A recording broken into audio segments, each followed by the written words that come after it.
Assalamualaikum warahmatullahi wabarakatuh. Alhamdulillah, wassalatu wassalamu ala rasulillah wa ala alihi wa ashabihi wa man tabi'ahudah, amma ba'd. Alhamdulillah, bersyukur kepada Allah subhanahu wa ta'ala atas segala nikmat yang diberikan kepada kita semua. Nikmat sehat, nikmat sempat, nikmat iman dan Islam, khususnya nikmat dipertemukannya kita dengan bulan Ramadan di tahun ini.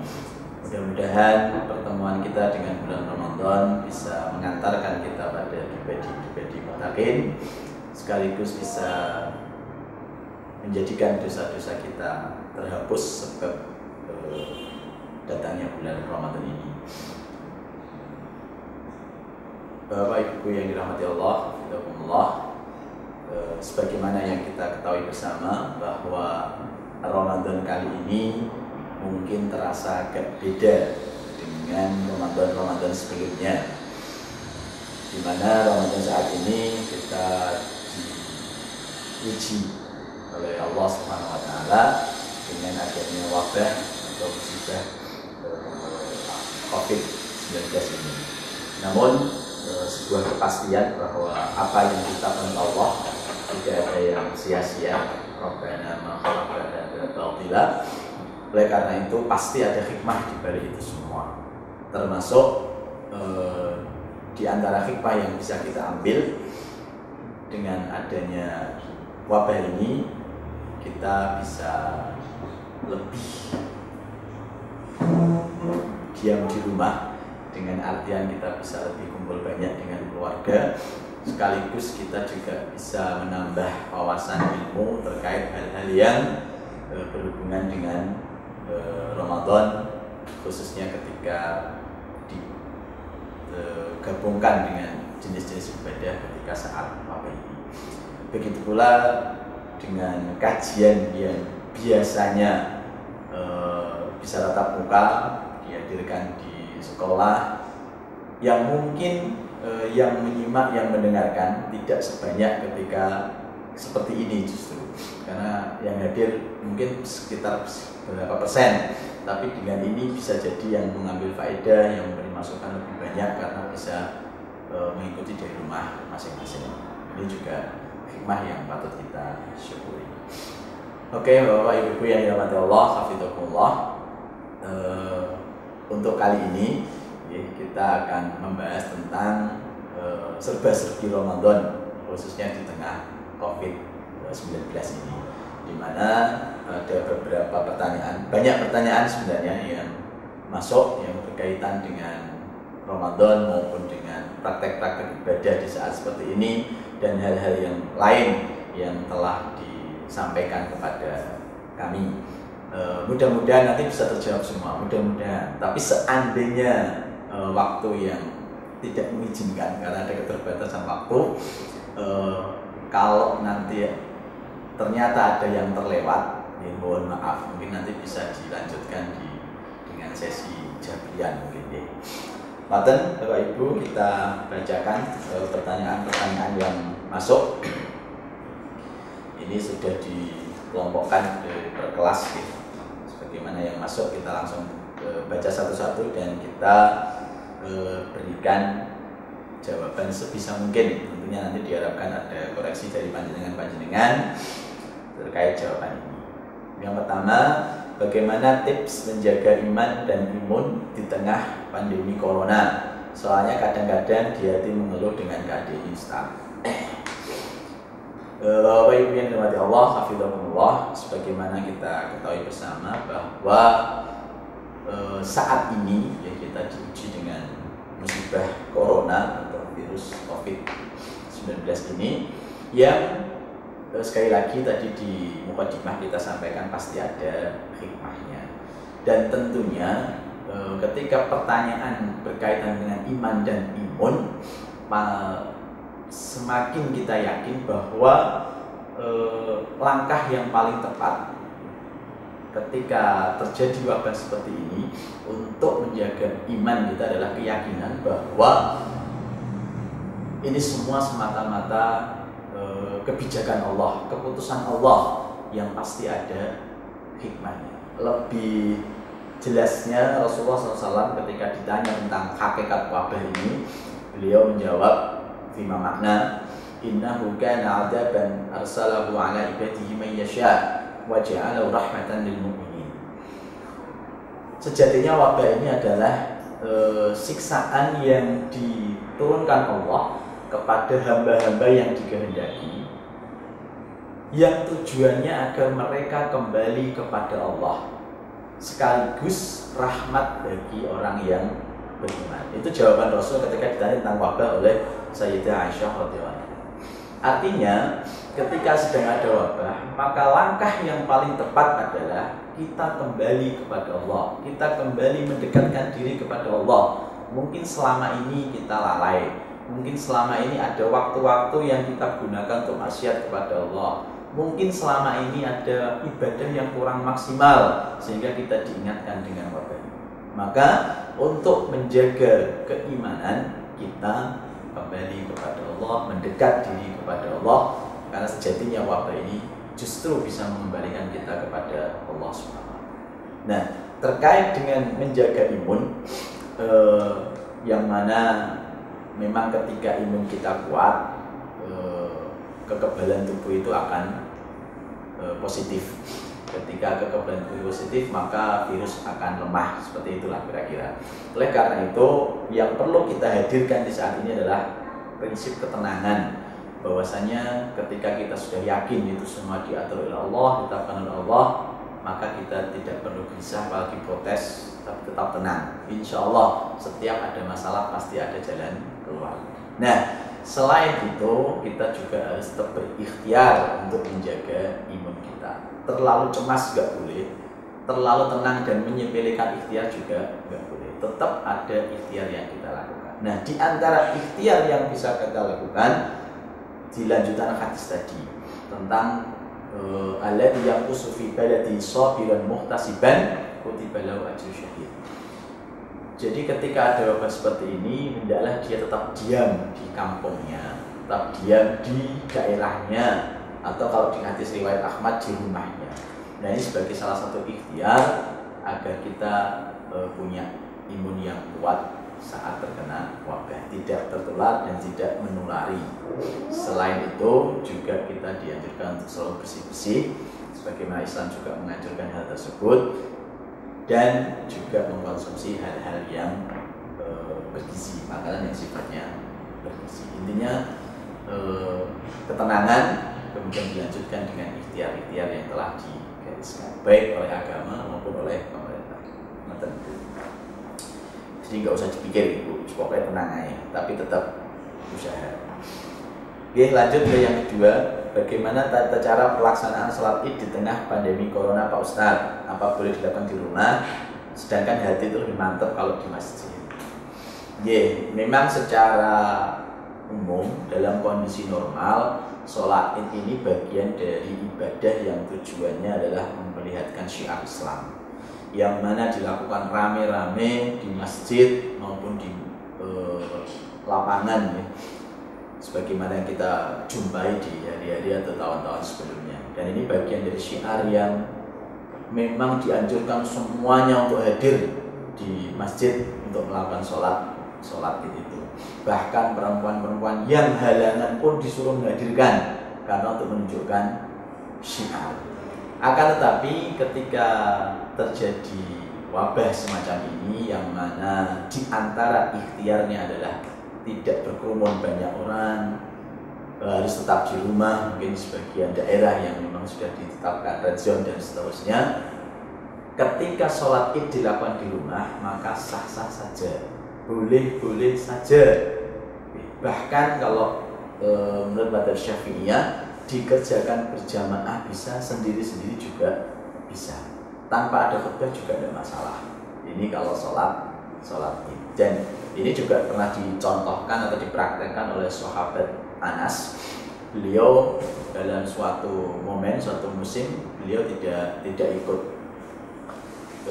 sholat id di lapangan yang ramai, tapi beliau mengumpulkan keluarganya, termasuk di situ ada pembantunya, untuk melaksanakan sholat id di rumahnya. Jadi dari sahabat sudah pernah ada contoh Kemudian tadi bahkan dari madzhab Syafi'iyah, kalau pun sholat sendiri-sendiri itu juga tidak masalah, meskipun tanpa khutbah, tanpa jamaah.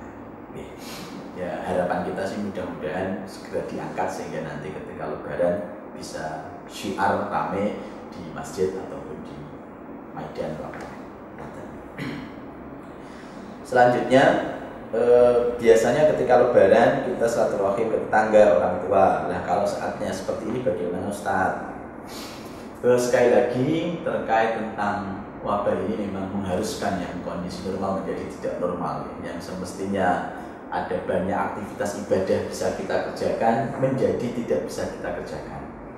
Kalau kerabat kita, tetangga kita, atau orang-orang sanak famili kita yakin tidak membawa dan tidak tertular, maka sebenarnya masih bisa lanjut silaturahmi tersebut. Tapi ketika tidak tahu atau tidak bisa menjamin atau ada kekhawatiran, kemudian tidak jadi silaturahim, tidak jadi kunjung-kunjung ke tetangga, ke saudara dan seterusnya, ripon. Insya Allah kalau itu sudah menjadi rutinitas silaturahim kita ke keluarga, ke orang tua, ke tetangga, kemudian suatu saat terhalang karena sebuah udzur, mudah-mudahan insya Allah pahalanya tetap kita dapatkan. Dan ini pernah disyaratkan oleh Rasulullah SAW lewat sabdanya fima makna idza maridal abdu aw safara kutiba lahu mislu ma kana ya'malu shahihan muqim. Jadi ketika seorang itu berpergian atau sakit dan tidak bisa menjalankan ibadah sebagaimana mestinya ketika dalam kondisi normal, sehat dan mukim, maka tetap dicatat pahalanya baginya sebagaimana ketika dia mengerjakan, karena tidak mengerjakannya karena udzur syar'i. Nah, jadi misalkan silaturahim yang biasa kita kerjakan itu banyak fadilahnya, tapi terpaksa tidak bisa kita lakukan karena kondisi seperti ini, maka insya Allah pahala itu tetap dicatatkan pada kita semua. Selain itu, Ibu yang dirahmati Allah, bisa juga kita melakukan silaturahim tapi lewat mungkin video call, video callan, karena bagaimanapun juga dengan video call masih bisa terjalin hubungan yang baik dengan keluarga, dengan sahabat, dengan komunitas-komunitas yang biasa kita kumpul di dalamnya. Meskipun mungkin rasanya beda, meskipun mungkin juga suasananya berbeda, tapi sesuatu yang tidak bisa kita lakukan dengan ideal dan masih bisa kita kerjakan, jangan sampai ditinggalkan. Mala yudroku kuluhu la yudrok jumluhu.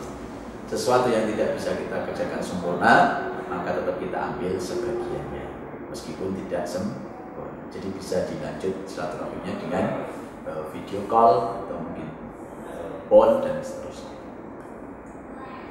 Oke, berikutnya di tengah pandemi COVID-19 di bulan puasa ada beberapa masjid yang masih menjalankan ibadah sholat tarawih dan sebagainya dengan diterapkan jarak dan juga ada jamaah yang pakai masker.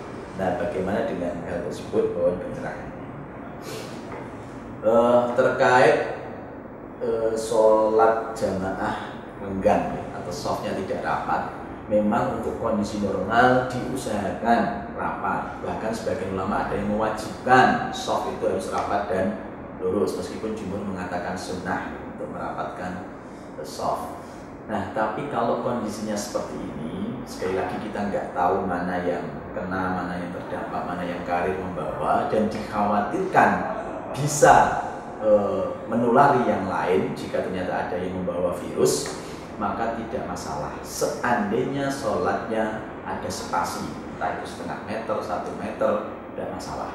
Hal ini pernah disampaikan oleh Imam Ibnu Rushd, bahwasanya soft yang mestinya rapat kemudian tidak jadi rapat, terputus sebab sengatan matahari yang panas, itu dibolehkan.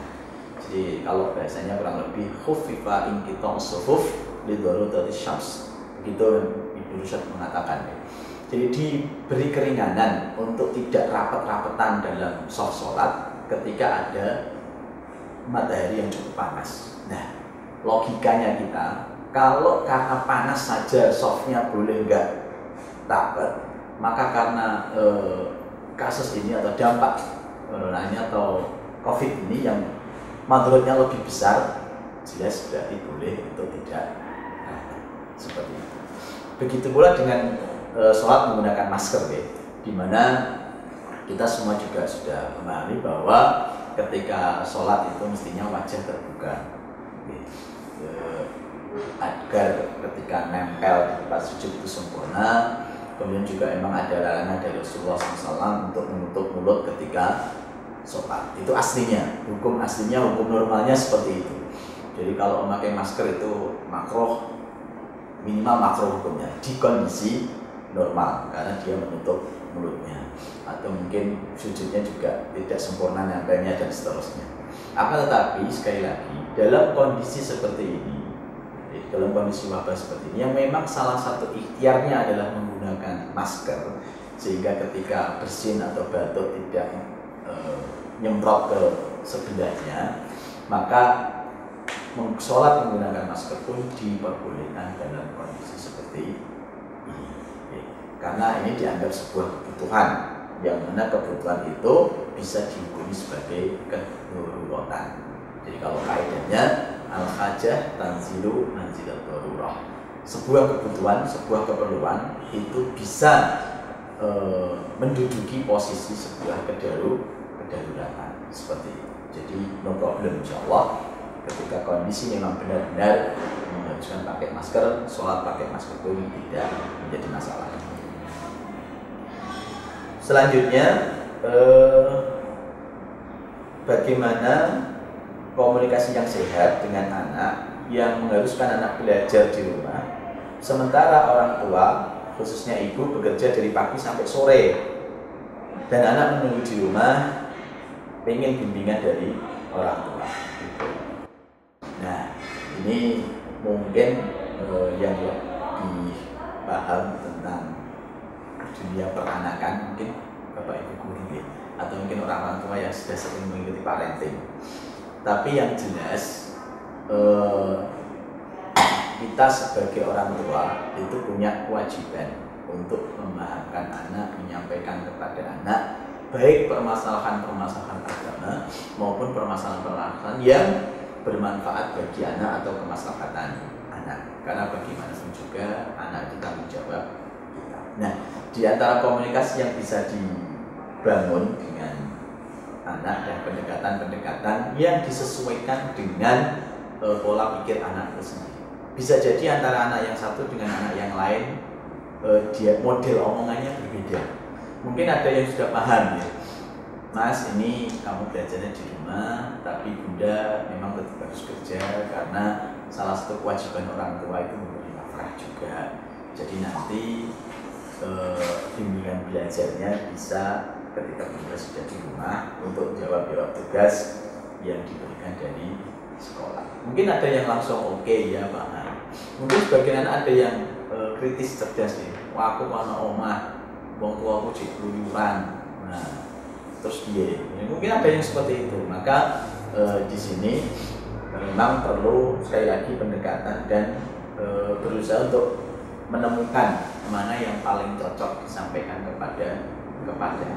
Nah, kalau anak-anak tersebut sudah bisa mikir yang lebih jauh, kita bisa sampaikan bahwa setiap orang itu punya tuntutan yang berbeda-beda, punya kewajiban yang berbeda-beda, punya hak yang berbeda-beda yang tidak bisa disamakan antara anak dan orang tua, antara tugas orang tua dan anak, antara kewajiban orang tua dan anak. Nah, maka semua ini demi untuk tetap berjalannya atau menjalankan kewajiban masing-masing. Maka kalau kamu kewajibannya belajar di rumah, dilakukan. Orang tua kewajibannya mencari nafkah di luar, tetap dilakukan. Biar kewajiban tidak ada yang tidak. Mungkin seperti itu. Nanti Bapak Ibu Guru bisa menambahkan di khusus poin ini. Selanjutnya, ini dari kelas 5, ya. Praktek pelaksanaan sholat tarawih kebanyakan 2 rakaat salam, 2 rakaat salam. Namun ada juga yang 4 rakaat salam. Bagaimana hukumnya pelaksanaan tarawih dengan 4 rakaat salam? benarkah hukumnya makruh? Mohon penjelasannya. Bapak Ibu yang dirahmati Allah, hafizahumullah, terkait tentang pelaksanaan sholat tarawih yang pakai formasi 4-4-3 gitu mungkin. Di antara dalil yang dipakai adalah riwayat Aisyah radhiyallahu anha berkaitan dengan praktek sholatnya Nabi. Di mana ya, beliau menyampaikan kan Nabi SAW la yazidu an 11 raka'atan fi Ramadan wa fi ghairi yusalli arba'an la tas'al an husnihinna wa tulihinna summa yusalli arba'an la tas'al an husnihinna wa tulihinna summa yusalli salasan au kama qala. Jadi di antara dalil yang dipakai mereka atau beliau-beliau yang mengerjakan formasi 4-4-3 dalam tarawihnya adalah pemahaman hadis dari Aisyah bahwa Aisyah menyampaikan Rasul sholatnya itu tidak lebih dari 11 rakaat, baik di dalam Ramadan maupun di luar bulan Ramadan. Kemudian beliau melanjutkan sholat 4 dan jangan tanyakan bagusnya dan panjangnya. Kemudian sholat lagi 4 rakaat, jangan tanyakan panjangnya dan bagusnya. Kemudian sholat 3 rakaat. Nah, dari dohir pemahaman inilah kemudian muncul pendapat bahwa sholat tarawih bisa dikerjakan dengan formasi 4-4-3. Dan di antara ulama madhab yang mengamalkan ini adalah madhab Hanafiyah, menyampaikan 4-4-3. Akan tetapi jumhur ulama atau mayoritas ulama punya pemahaman yang berbeda terkait dengan pelaksanaan sholat tarawih ini. Kalimat 4-4-3 itu ditafsirkan oleh hadis Aisyah yang lain, sama-sama riwayat Aisyah yang lain yang berbicara tentang tarawih juga, karena redaksinya hampir sama, yang menyebutkan bahwa Rasul itu sholat mulai isya, habis isya sampai menjelang subuh itu 11 rakaat. Redaksinya seperti itu. Nah, kemudian ada kalimat yusallim fi kulli sanataini, dan Rasul salam di setiap 2 rakaat. Artinya tiap 2 rakaat berarti Rasul salam. Ini digunakan untuk menjelaskan hadis tadi. Berarti di hadis yang pertama tadi yang mengatakan 4-4-3, ini bukan rakaatnya yang 4, tapi salamnya tetap 2 lanjut 2, kemudian ada jeda, ada istirahat sebentar. Nah, sehingga salah satu makna tarawih itu adalah jeda. Maka ketika udah 4 rakaat, mandek entah sholawat atau doa, kemudian lanjut 2, setelah 4 lagi berhenti lagi, tidak langsung berdiri, ada sholawat, ada doa. Itu pemahamannya versi yang kedua atau versi jumhur ulama mayoritas ulama. Sehingga praktek yang dilakukan sholatnya tetap 2 rakaat, nanti terakhir witir 1 rakaat. Nah, lantas bagi yang mengerjakan 4-4-3, apakah kemudian makruh? Menurut jumhur, kalau menurut Hanafiyah jelas boleh. Bahkan menurut Hanafiyah memang yang paling afdol 4-4-3 berdasarkan hadis tadi. Tapi menurut jumhur yang mengatakan bahwa pemahamannya itu 2, 4 berhenti sejenak, maka memang dari madzhab Syafi'iyah mengatakan bahwa kalau prakteknya 4-4-3 sholatnya tidak sah, dalam artian tidak dianggap tarawih. Karena tarawih itu menurut madzhab Syafi'iyah dan statusnya hampir sama dengan sholat wajib yang harus sesuai dengan apa yang dipraktekkan Rasul. Kalau Rasul nggak pernah 4, ya berarti ya coba 4, dia nggak ketompo oleh 4, seperti itu. Akan tetapi dari ulama yang lain sama-sama yang mengatakan afdal 2, mengerjakan 4-4 itu tidak sampai batal, tidak juga makruh. Karena di riwayat yang lain, selain riwayat tentang Rasul 2 kali salam, ada juga hadis yang menyebutkan Rasul 8 kali rakaat baru salam. Ini menunjukkan bahwa tidak harus 2. Kemudian ada juga yang menunjukkan setelah 6 kali langsung baru salam dan witir 1 rakaat. Artinya berarti hadis tentang 2 salam, ini yang paling masyhur, tidak sebuah keharusan, karena prakteknya Rasul juga melakukan di luar itu. Sehingga menurut ulama yang lain dari kalangan jumhur tapi non Syafi'iyah itu mengatakan tetap boleh-boleh saja seandainya 4/3, tapi yang afdal 2/2 dan terakhir matang.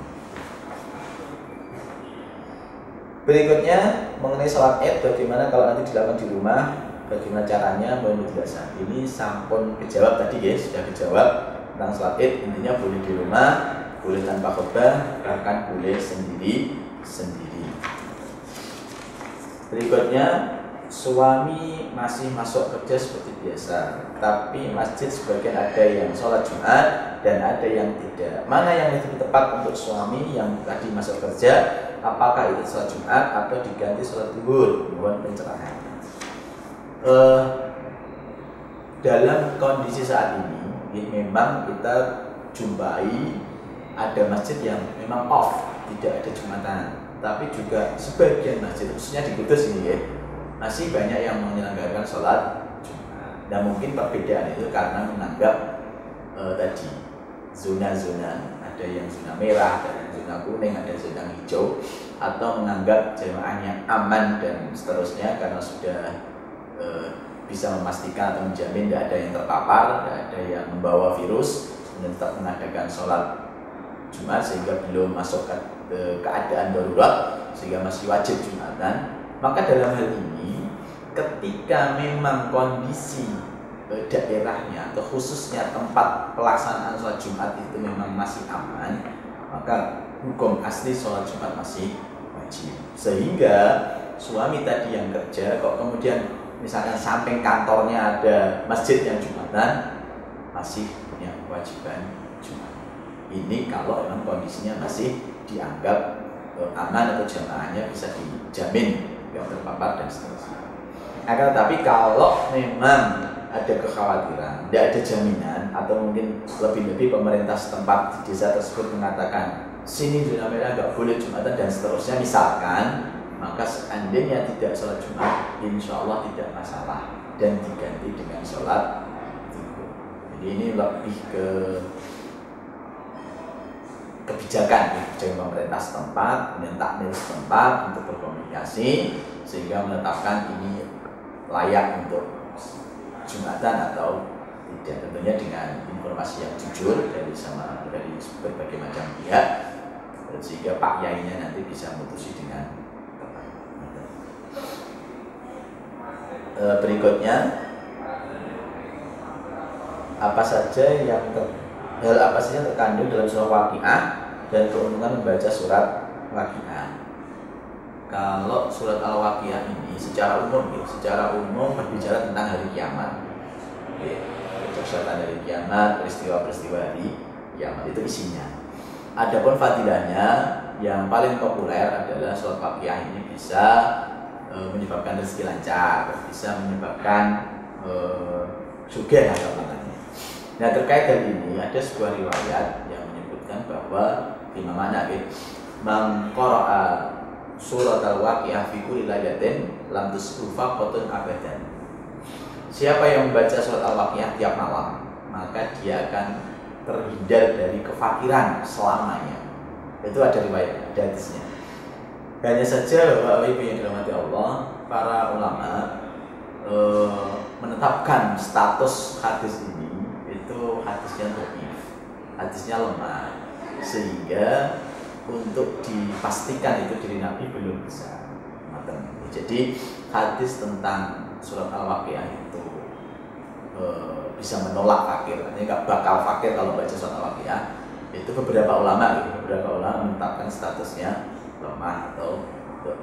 Nah, terkait mengamalkan hadis dhaif ini sendiri, jumhur ulama mengatakan meskipun hadisnya dhaif, kalau itu tentang fadilah amal itu masih bisa dikerjakan, tapi dengan 3 syarat, atau dengan beberapa syarat. Tapi kita ambil yang menyebutkan 3 syarat saja.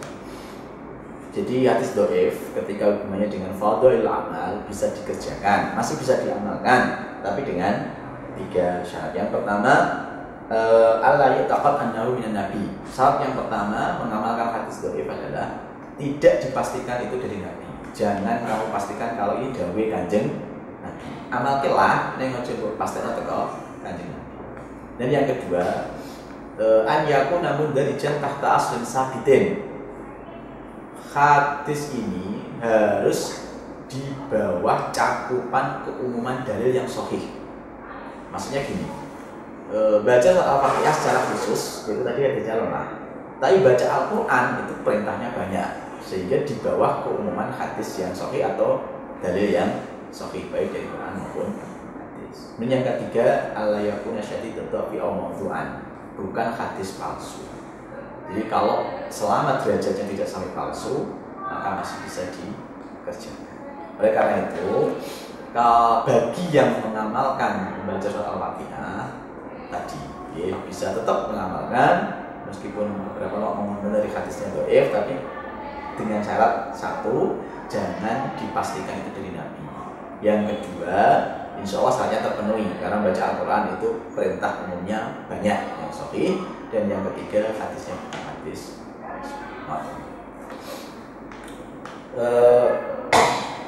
Berikutnya, dalam bekerja saya sering mengerjakan banyak orang dan kerjaannya sangat berat sehingga orang tersebut sampai membatalkan puasanya. Bahkan ada yang memang tidak puasa gara-gara kerjaannya berat.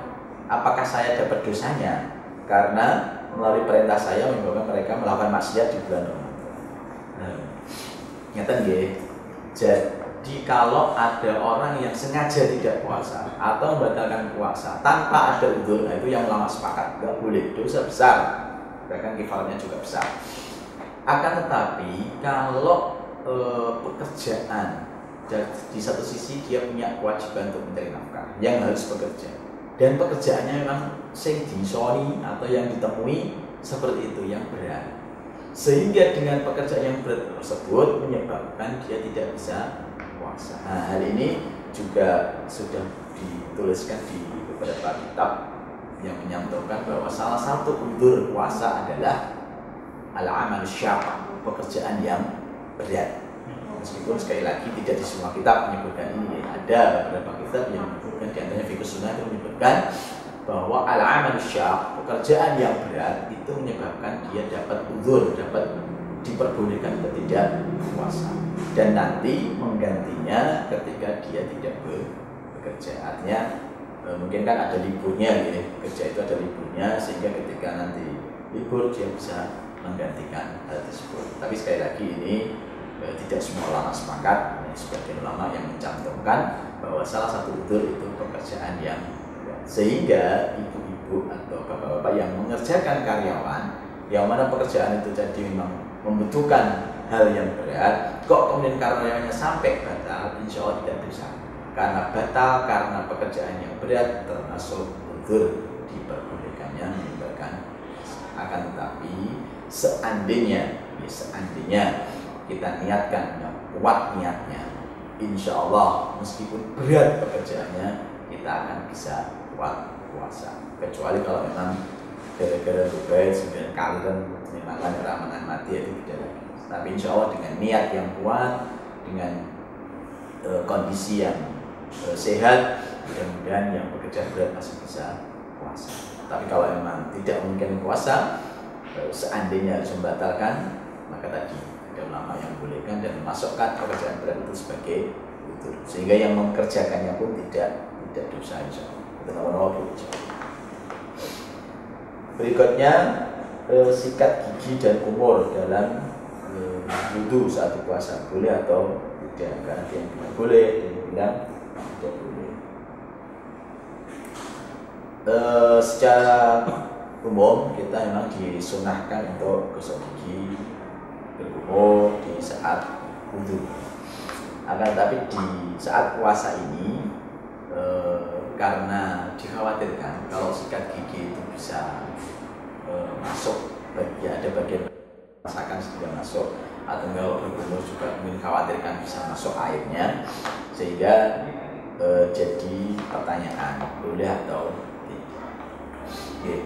Di antara yang menyebutkan dalam hal ini, Madzhab Syafi'iyah mengatakan kalau gosok giginya atau berkumurnya atau siwakannya itu setelah zawal, setelah matahari geser atau setelah zuhur, itu makruh. Tapi kalau sebelum zuhur itu nggak apa-apa. Nah, di antara penjelasannya kenapa makruh? Karena ketika kita gosok gigi itu bisa menyebabkan bau mulut kita hilang. Padahal bau mulut ini itu yang nanti bisa bermanfaat ketika di akhirat. Bau mulutnya orang puasa itu, kalau di dunia baunya gak enak, tapi di akhirat nanti lebih harum dari minyak wangi. Nah, ketika kita hilangkan di dunia ini nanti gak dapat itu, maka dihukumi makruh. Itu di antara penjelasannya. Nah, kemudian kalau memang dikhawatirkan gosok giginya itu bisa ketahuan, artinya gini, kalau dia bagi orang-orang tertentu, kalau ada yang gosok gigi dengan pasta gigi dengan odol dan seterusnya, itu mesti odolnya kelebu. Nah, kalau yang seperti itu nggak boleh karena masukkan ke rongga. Jadi pada dasarnya berkumur gosok gigi tidak membatalkan puasa. Kalaupun tadi Madzhab Syafi'i mengatakan makruh itu ketika lewat duhur, alasannya tadi karena menghilangkan bau mulutnya orang puasa. Jadi boleh-boleh saja. Yang penting tetap harus hati-hati, jangan sampai ada air yang masuk, jangan sampai ada pasta yang masuk. Berikutnya mengupil, mengorek telinga bagaimana ketika berpuasa, termasuk obat tetes mata, obat tetes telinga, suntik dan sebagainya. Sebenarnya ini ada beberapa khilaf penjelasan dari para ulama terkait tentang yang membatalkan puasa. Ada yang mengatakan bahwa al-fitru ma dakhala, yang membatalkan itu sesuatu yang masuk ala jauh ke rongga yang sampai ke lambung. Jadi apapun yang masuk dan itu bisa sampai ke lambung itu batal. Nah, menurut kalangan medis pada saat itu, yang bisa masuk itu ketika lewat kal anfi wal fami. Yang bisa sampai ke lambung itu adalah lewat hidung atau lewat mulut. Mulut cetok ya, kalau mangan itu. Lewat hidung juga bisa sampai ke, sehingga yang masuk lewat hidung dan mulut menurut kaidah tadi itu ada di Madzhab Syafi'i batal. Obat tetes hidung, ada juga ada, atau telinga juga bisa masuk ke rongga, jadi batal. Tapi tetes mata enggak, karena mata enggak nyambung sampai ke lambung.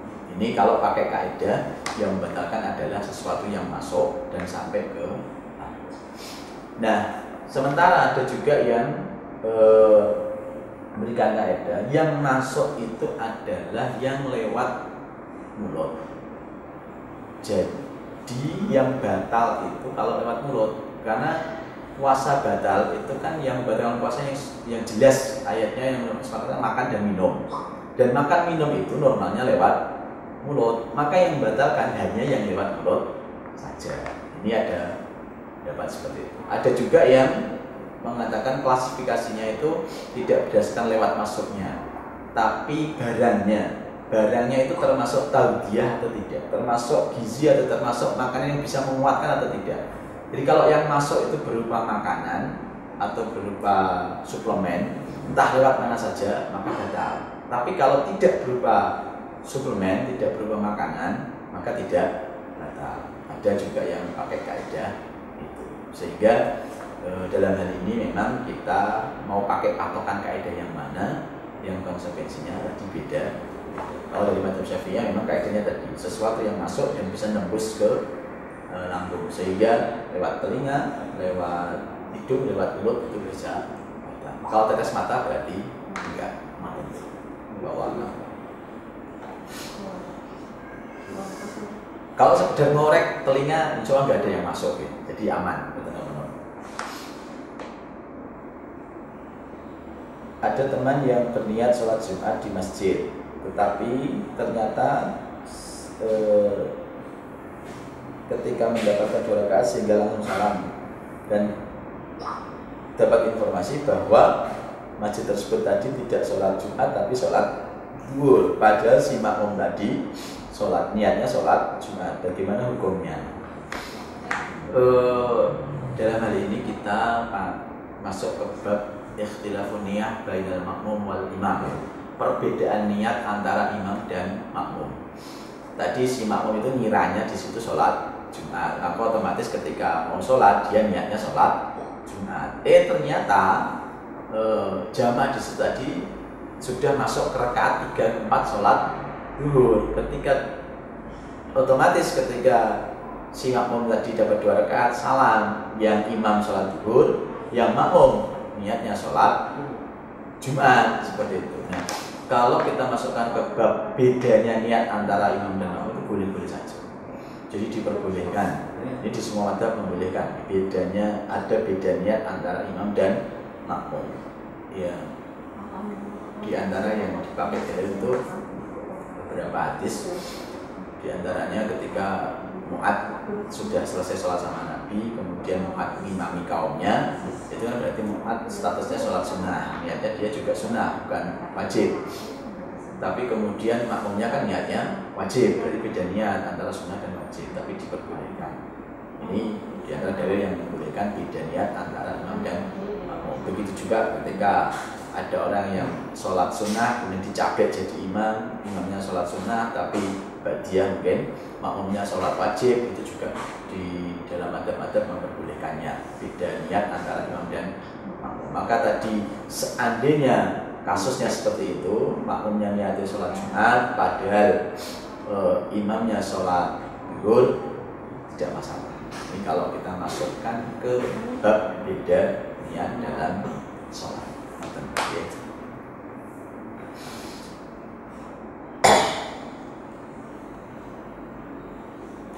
Bagaimana mengganti puasa bagi ibu hamil dan menyusui termasuk nifas pasca melahirkan? Apakah mengganti puasa atau mengganti fidyah atau double? Secara umum menghamil dan menyusui memang termasuk udzur yang boleh meninggalkan puasa dan sebisa mungkin melakukan qadha. Sebisa mungkin melakukan qadha, artinya bayar utang poso di bulan-bulan yang lain atau mungkin di tahun yang lain kalau bisa. Nah, hanya saja kalau memang ini mungkin jadi rutinitas ya, tahun ini hamil, tahun ngarep nyusui, tahun ngarep hamil tahun ngarep nyusui dan seterusnya, nggak bedot-bedot sampai tua, sehingga ketika tua wis gak iso poso, gak iso nyauri kabeh itu mau, maka memang ulama membolehkan fidyah. Tapi hukum aslinya tetap qadha. Jadi bayar dulu, baru kalau nggak bisa fidyah. Itu hukum aslinya. Jadi termasuk ketika Ibnu Abbas, sahabat Ibnu Abbas itu menyatakan bisa fidyah, itu ada yang menjabarkan seperti itu. Hukum aslinya qadha. Tapi kalau emang nggak kuat gara-gara kasus yang rutinitas tadi, maka bisa dibayar dengan fidyah. Nah, adapun tentang pendapat yang mengatakan yo qadha yo fidyah, ini ada rinciannya di sebagian madzhab Syafi'iyah. Ketika yang dikhawatirkan itu adalah anaknya saja, ini jadi boleh sebenarnya aman. Tak susoni aku poso kalau nyusoni aku anak tok sing tak khawatirkan. Nah, maka di sini memang ada pendapat yang mengatakan kalau yang dikhawatirkan itu hanya anaknya saja, itu janinnya saja, maka di sini ada qadha dan fidyah. Tapi itu pun tidak semuanya ulama Syafi'iyah ya, yang merinci seperti itu. Nah, kemudian ada juga yang menjelaskan bahwa kenapa ada qadha dan fidyah jadi double, padahal kewajibannya itu salah satu. Gini, fidyah itu jagani kalau dia nanti nggak bisa mondok. Hukum aslinya tetap dia mondok. Maka gue jagani buat menawa tahun-tahun berikutnya mau terus nggak bisa mondok, kan dia sudah bayar fidyah. Artinya kewajibannya sudah gugur. Tapi kalau seandainya nanti dia sudah bayar fidyah, kok ternyata masih bisa mondok, maka dia juga punya kewajiban mondok. Ini lebih hati-hati sebenarnya, tapi memang sedikit ulama.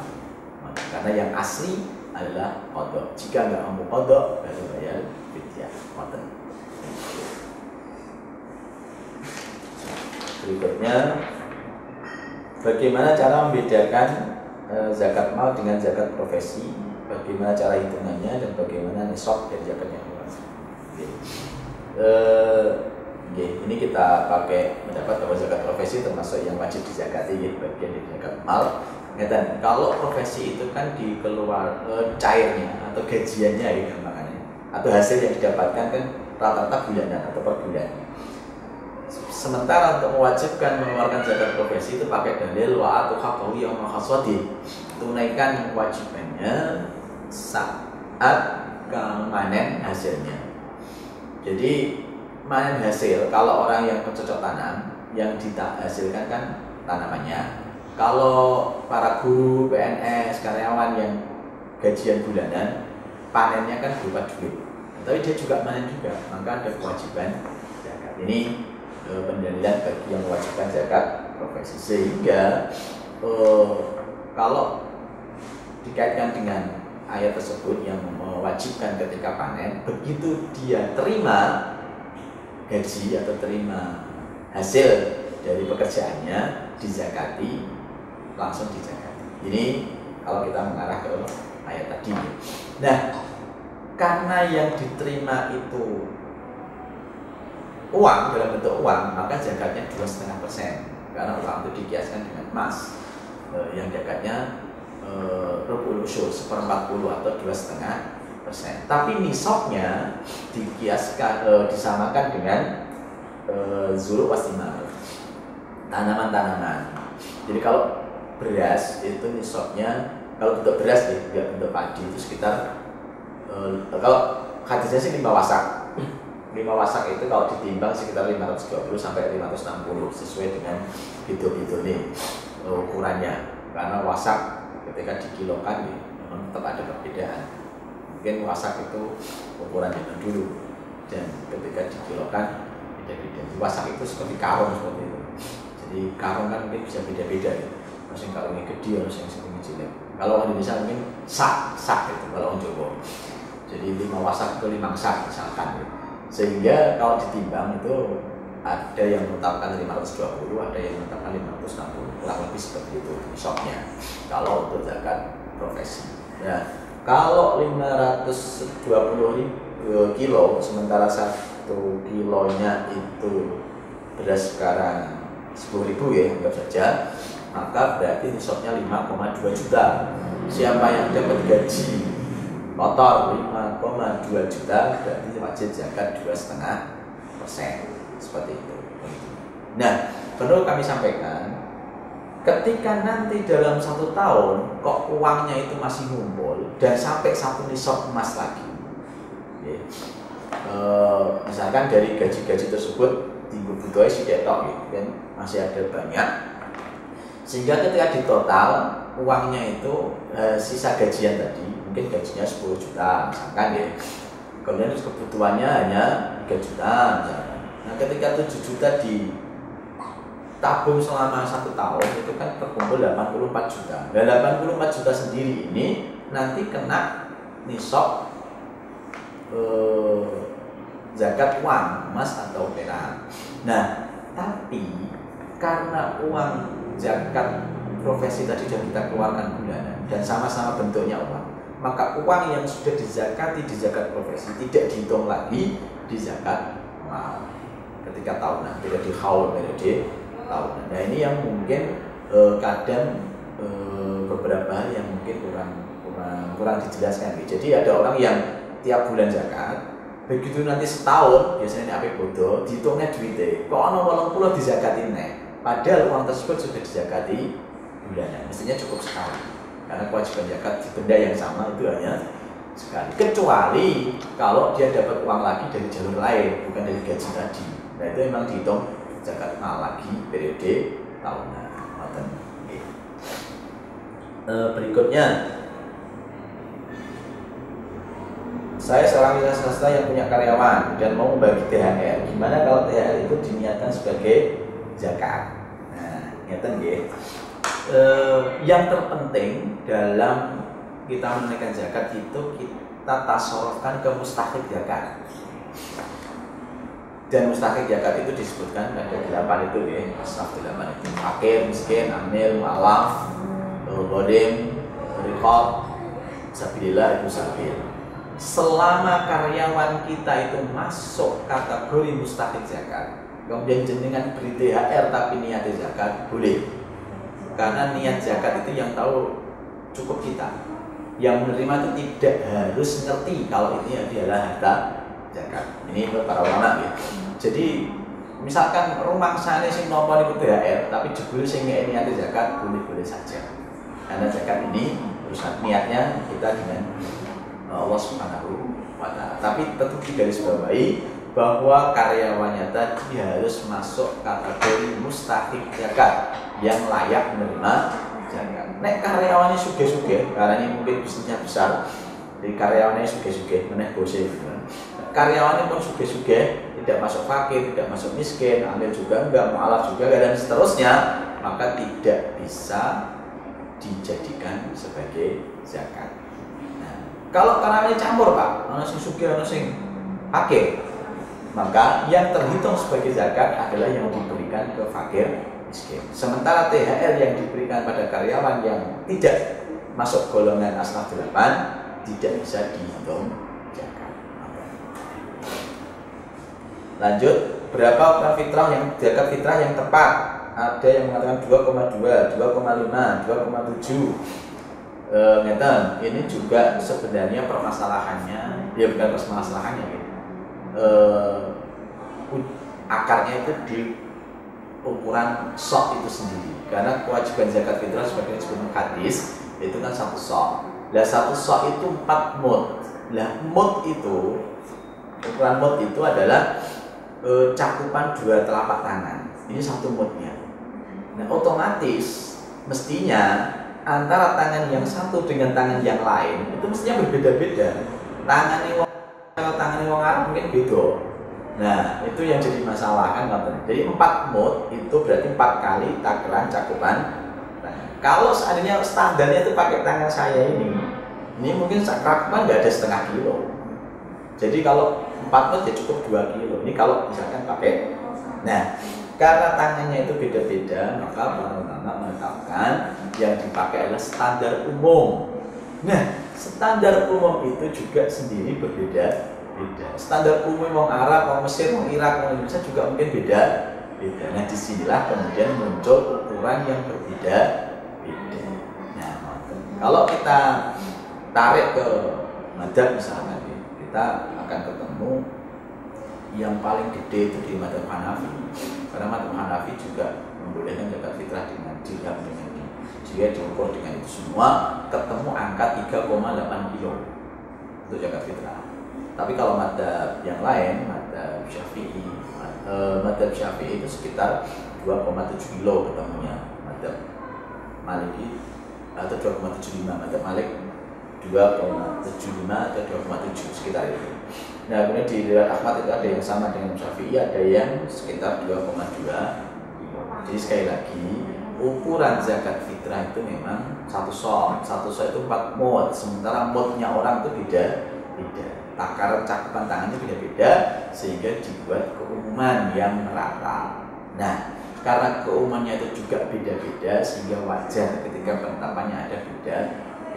Ulama Indonesia menetapkan 2,5 kilo. Mungkin di antara pertimbangannya umumnya rata-rata cakupan orang itu sekitar 2,5 meter. Jadi kalau mau hati-hati, monggo dihitungnya yang paling besar 3,8 kilo. Kalau mau hati-hati atau yang pakai banyak madzhab tadi lah 2,7 kilo itu kalau hati-hati. Tapi seandainya 2,5 kilo karena ditetapkan oleh ulama Indonesia bahwa ukurannya segitu, gitu apa-apa insyaallah. Berikutnya dari kelas 6. Mohon dicintanya dengan ada pandemi ini tentang sholat Jumat dan tarawih berjamaah di Masjid Wilayah Kudus. Sebab beberapa Kudus sudah termasuk red zone. Apa sebaiknya pulang di masjid atau di rumah saja? Terkait dari ini memang tidak bisa kita pukul rata. Pada dasarnya kita nggak bisa pukul rata antara daerah-daerah satu dengan daerah yang lain karena bisa jadi statusnya berbeda. Ada yang red zone, ada yang yellow zone, ada yang green zone dan seterusnya. Nah, bagi yang sudah ditetapkan sebagai red zone, kemudian yang terpapar sudah banyak, yang membawa virus juga sudah banyak berdasarkan data yang masuk misalkan, kemudian di desa tertentu atau bahkan di kampung tertentu yang ada masjid itu sendiri memang jamaahnya sudah ada yang terpapar dan dirawat di masjid diragam di masjid, maka hanya ditutup itu bagus. Karena tadi khawatir. Tapi kalau daerahnya masih aman, jamaahnya masih aman, kemudian masih buka, masih menjalankan, itu juga bagus. Jadi kembali ke daerah masing-masing. Intinya ketika sudah ditetapkan oleh pemerintah setempat dengan alim setempat, dengan takmir setempat, maka itu yang dipakai. Kita nggak bisa mengukur rata antara daerah satu dengan daerah yang lain, karena memang kondisinya berbeda, statusnya berbeda. Yang penting itu gini, kalau ada daerah yang masih ada Jumatan misalkan, ya nggak usah dipoyoi, karena istilahnya seperti itu. Termasuk kalau ada masjid yang ditutup, ya jadi dipoyoi juga, karena istilahnya seperti itu. Hasil ketemu antara alim dan umarok setempat seperti itu. Mau izin bertanya Ustadz Nilo, bagaimana menurut Ustadz batal atau tidak orang yang mencicipi makanan saat masak? Mencicipi gitu, bukan sejendok apalagi sepiring, tapi sedikit. Terima kasih. Terkait masalah mencicipi makanan ini diperbolehkan, boleh-boleh saja, tapi dengan syarat nyicipinya tidak sampai masuk ke kerongkongan tenggorokan. Ini jawaban ini diberikan oleh sahabat Ibnu Abbas, orang yang faqih dalam agama. Dia mengatakan la ba'sa an yadu kal khal wa huwa shaimun idza kana lam yadkhul al khala. Tidak masalah orang itu mencicipi cuka atau sesuatu yang lain ketika dia puasa, asal tidak sampai masuk ke kerongkongan si orang tersebut. Jadi kalau sekedar mencicipi wis klaus AC terus diludahke, jangan ditelen nggih. Kalau mencicipi terus ditelen itu nggak boleh, batal. Tapi kalau mencicipi tok di lidah sudah terasa, dikeluarkan, dihidupke, dikeluarkan, maka tidak membatalkan puasa dan boleh-boleh saja. Betul. Izin tanya, bagaimana terdengar adzan subuh masih minum karena sahurnya mepet waktu imsak? Secara umum kita memang diajarkan untuk mengakhirkan sahur, ya. Bahkan memang sunnahnya seperti itu. La yazalun nasu fi khair ma'ajil fitra wa akhirus sahur. Orang itu dikatakan baik, senantiasa dikatakan baik kalau dia menyegerakan berbuka dan mengakhirkan sahur. Jadi mengakhirkan sahur itu termasuk sunnah sendiri yang dikatakan orang baik kalau dia sahurnya akhir. Nah, kemudian disebutkan dalam riwayat juga, riwayat Anas, bahwa Rasul itu mengakhiri sahur sekitar 50 ayat bacaan ketika subuh, atau kalau dipermenit sekitar 10 menit, sehingga muncullah istilah imsak 10 menit sebelum subuh. Nah, ini dasar nalarnya, dasar pikirannya seperti itu. Nah, karena dia berusaha mengakhirkan sahur, ternyata ketika adzan belum minum, kemudian mau minum, boleh atau tidak. Nah, dalam hal ini mungkin ada hadis yang sering disampaikan oleh para ulama, para ustadz, ya. Idza sami'tumun nida wal ina'u fi yadihi fala tarduhu hatta yaqiyah. Ketika kamu dengar adzan, kemudian ada tempat makan di tanganmu, maka jangan kamu letakkan, tapi tunaikan dulu aja. Nah, dari hadis ini kalau dipahami secara dohir ya, secara apa adanya, maka kalau makanan itu sudah di tangan, meskipun dengar adzan, lanjut aja, jangan kamu letakkan. Ini pemahaman secara dohir, berarti lanjut aja. Wadahnya tadi di tangan, atau tempatnya itu di tangan. Termasuk minum, kok gelasnya sudah di tangan, ada adzan, minum. Ini kalau pemahaman dohir hadis. Hanya saja para ulama ketika memahami hadis ini tidak seperti itu. Rata-rata itu memahami bahwa adzan di sini, ini yang dimaksud itu adzan yang pertama, bukan adzan yang kedua. Kan di zaman Rasul itu adzan 2 kali, adzan yang masih boleh makan minum dan masih boleh sholat, tahajud maksudnya, qiyamulail, sama adzan yang masuk waktu subuh. Jadi hadis itu untuk adzan yang pertama. Kalau adzan yang pertama, maka lanjutkan, nggak masalah, karena itu belum masuk waktu subuh. Tapi kalau dengan adzan yang kedua, adzan yang masuk waktu subuh, ya coba terlesno. Nah ini pemahaman yang umum seperti itu. Kemudian ada juga yang memahami bahwa hadis ini itu bagi orang yang ragu-ragu antara adzan itu sudah benar-benar masuk waktu subuh atau belum. Kan kita sebenarnya masuk subuh, sudah subuh atau tidak itu kan ada ukurannya. Sebenarnya bukan karena adzan. Artinya gini, bisa jadi ada orang yang adzannya itu sebelum subuh. Kelinone wong iku adzan sadurunge subuh misalkan ada kasus seperti itu. Jadi kalau sekarang sudah alhamdulillah sudah bisa dihitung ya, subuh sekian, misalnya jam 4.20. Kalau ada orang jam 4.15 adzan, makanya biasanya wong iku ngono. Adzannya itu sadurunge subuh, ben kok ketika selesai adzan la ilaha illallah itu lagi pas subuh. Jadi dia nyicil sebelum subuh. Misalkan kita tahu orang seperti itu, berarti kita dalam posisi oh itu adzannya wong sing sadurunge. Maka ketika seperti itu boleh. Atau kita ragu, iki mau adzan temenan tau ora ya? Mungkin masjid yang paling dekat belum ada adzan. Tapi di masjid yang agak jauh sudah terdengar suara, tapi dia ragu. Itu tuh suara adzan apa suara ujian muqaddimah adzan misalkan. Maka ketika posisi ragu itu boleh dilanjutkan karena dia belum yakin sudah masuk waktu subuh. Tapi kalau sudah cetok adzan dan sudah tahu ada jamnya mulai jamnya cocok wis menunjukkan waktu subuh, maka jangan dilanjutkan makan ini. Karena kalau sengaja melanjutkan sementara sudah tahu waktu subuh, jangan pasti dengan yakin itu jumhur ulama bilang puasanya. Nah, memang ada sebagian ulama, sedikit ini ya, ulama-ulama akhir yang mengatakan